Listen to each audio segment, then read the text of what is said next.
আসসালামু আলাইকুম এভরিওয়ান, কেমন আছেন আপনারা সবাই? আশা করি সকলেই ভালো আছেন। আজকে আপনাদের জন্য বিকালের খুবই মজার একটা নাস্তা নিয়ে চলে আসলাম। তো চলুন ভিডিওটি শুরু করা যাক। এই মজার নাস্তাটা তৈরি করার জন্য এখানে আমি সিদ্ধ করা আলু নিয়ে নিয়েছি আর সাথে মুরগির বুকের মাংস সিদ্ধ করে নিয়েছি। এবার এই মুরগির বুকের মাংসকে আমি কাঁটা চামচের সাহায্যে ছিঁড়ে নিচ্ছি। ভালোভাবে সিদ্ধ করে নিয়েছি, তার জন্য সহজেই কিন্তু মাংসটা খুলে আসছে। এবার সিদ্ধ করে রাখা আলুটাও ভালোভাবে ছিলে নিলাম।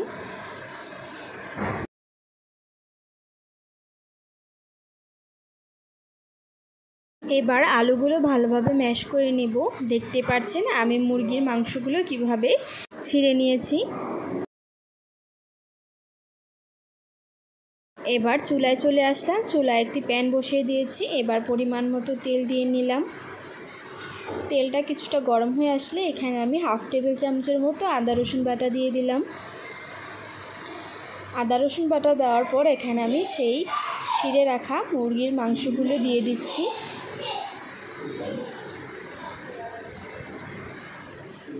এবার কিছু গুঁড়ো মশলা অ্যাড করব। পরিমাণে তেলটা কম হয়েছে, তার জন্য আরও একটু দিয়ে নিলাম।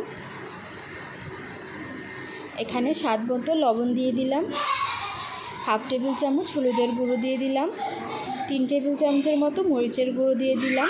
ঝালটা আপনারা আপনাদের স্বাদ মতো দিয়ে নেবেন। এবার এখানে গরম মশলা দিয়ে দিলাম 1 টেবিল চামচের মতো, আর সাথে মুরগির মাংসের মশলাটা দিয়ে দিলাম 1 টেবিল চামচ। এবার সয়া সস দিয়ে দিব 2 টেবিল চামচের মতো। যেহেতু আমরা এখানে লবণটা ব্যবহার করেছি, তো সয়া সস মশলার সাথে ভালোভাবে চিকেনটাকে মিশিয়ে নেব, সাথে ভেজে নেব।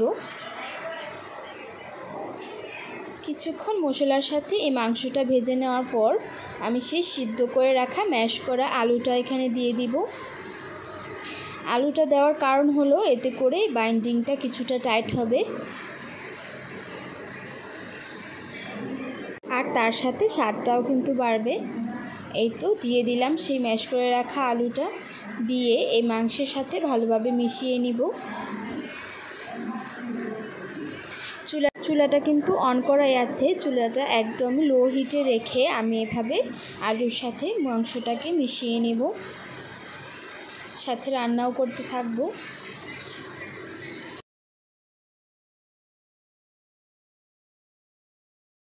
আলু আর মাংস কিছুক্ষণ ভেজে নেওয়ার পর এখানে আমি 1 টেবিল চামচের মতো কর্নফ্লাওয়ার পানির মধ্যে গুলিয়ে এই মিশ্রণটার মধ্যে ঢেলে দিলাম। এতে করে আমাদের যে পুরটা সেটা কিন্তু অনেকটাই আঠালো হবে। দেখতেই পাচ্ছেন একটা ডোয়ের মতো কিন্তু সব কিছু একসাথে পাকিয়ে যাচ্ছে। আমি এই বাইন্ডিংটাই চাচ্ছিলাম, এতে করে আমাদের নাস্তাগুলো বানাতে সুবিধা হবে।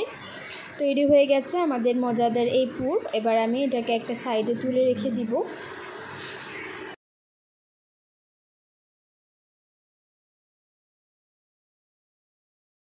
এবার মজার নাস্তা তৈরি করার জন্য এখানে আমাদের ডো তৈরি করতে হবে। তার জন্য এখানে আমি আটা নিয়ে নিলাম 2 কাপের মতো। আপনারা এখানে আটা ময়দা যে কোনো কিছুই ব্যবহার করতে পারেন। এবার 2 কাপ আটার জন্য স্বাদ মতো লবণ দিয়ে দিলাম। লবণ দেওয়ার পর ভালোভাবে আটার সাথে মিশিয়ে নেব। এবার এখানে আমি 1 টেবিল চামচের মতো কালো জিরা দিয়ে দিলাম। এতে করে কিন্তু দেখতেও সুন্দর লাগবে আর খেতেও কিন্তু ভালো লাগবে। এবার এখানে আমি 4 টেবিল চামচের মতো সয়াবিন তেল দিয়ে দিলাম। তেলের পরিমাণটা কিন্তু এখানে অবশ্যই বাড়িয়ে দিতে হবে। তেলের সাথে আটাটা ভালোভাবে মিশিয়ে নেব যতক্ষণ না আটার সাথে তেলটা মিশে যাচ্ছে।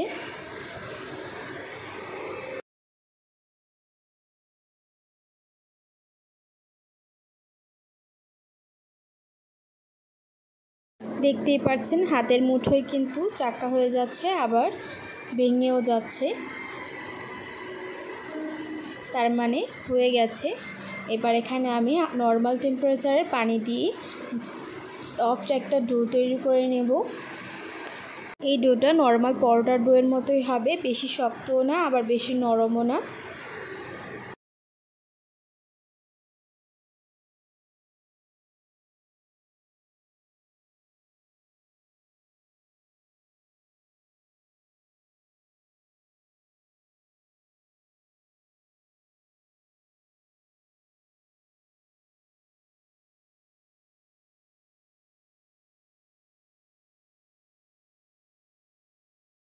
দেখতেই পাচ্ছেন খুবই নরম আর সফট একটা ডো তৈরি করে নিয়েছি। এবার এই ডোটাকে আমি 4 ভাগে ভাগ করে নিব।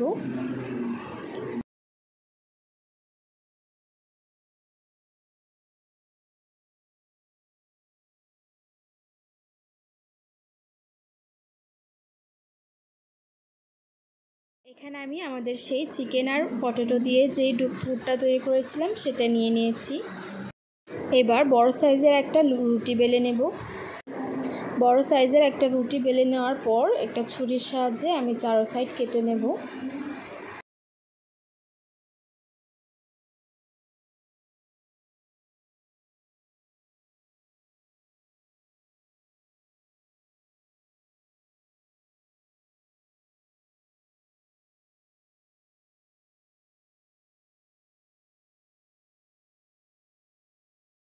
রুটিটা বেশি মোটাও বেলা যাবে না, আবার বেশি পাতলাও রাখা যাবে না, নর্মাল পরোটার মতোই কিন্তু আমি রুটিটা বেলে নিয়েছি।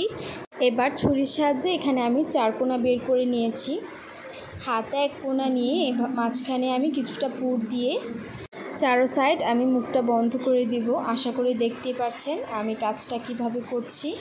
আসলে মুখে বলে বোঝানোর কিছুই নেই, কাজটা কিন্তু খুবই সহজ, আপনারা দেখেই বুঝতে পারবেন আমি কিভাবে করছি। হাতে অবশ্যই কিছুটা পানি লাগিয়ে নেবেন, এতে করে কিন্তু সহজেই মুখটা লেগে যাবে। এভাবে আমি সবগুলো নাস্তা তৈরি করে নেব। এই নাস্তাটাকে আপনারা কিন্তু খুবই সহজভাবে চিকেন সমোসাও বলতে পারেন। চিট বানানো ঝামেলা ছাড়াই কিন্তু আজকে আপনাদেরকে এই সমোসাটা বানিয়ে তৈরি করে দেখালাম।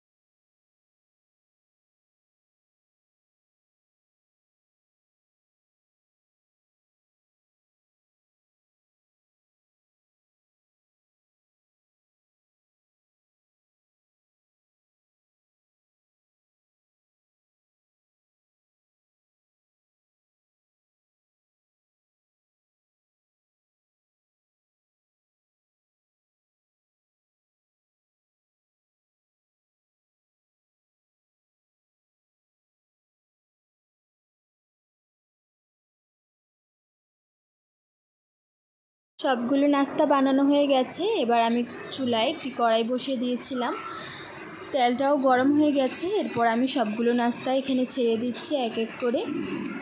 এগুলোকে হালকা ব্রাউন করে ভেজে নেব। উল্টে পাল্টে লালচে কালার হয়ে আসলে এগুলো আমি তুলে নেব। তেলটা কিছুটা কালো হয়ে রয়েছে, এর আগেও আমি এখানে কিছু সমোসা ভেজেছিলাম, তার কারণেই এই তেলটা কিছুটা কালচে লাগছে।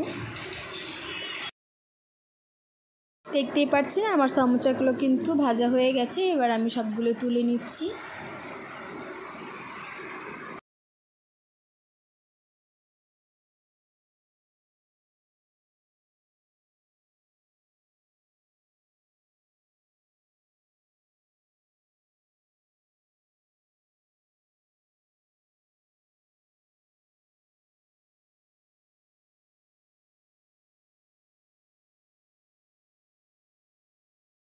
আমি কিন্তু অনেকগুলো শেপেই কিন্তু এই সমোসাগুলো বানিয়ে নিয়েছি। দেখতেই পাচ্ছেন কতটা সুন্দর লাগছে আর কত সহজেই তৈরি করে নিলাম। খেতেও কিন্তু খুবই মজার ছিল।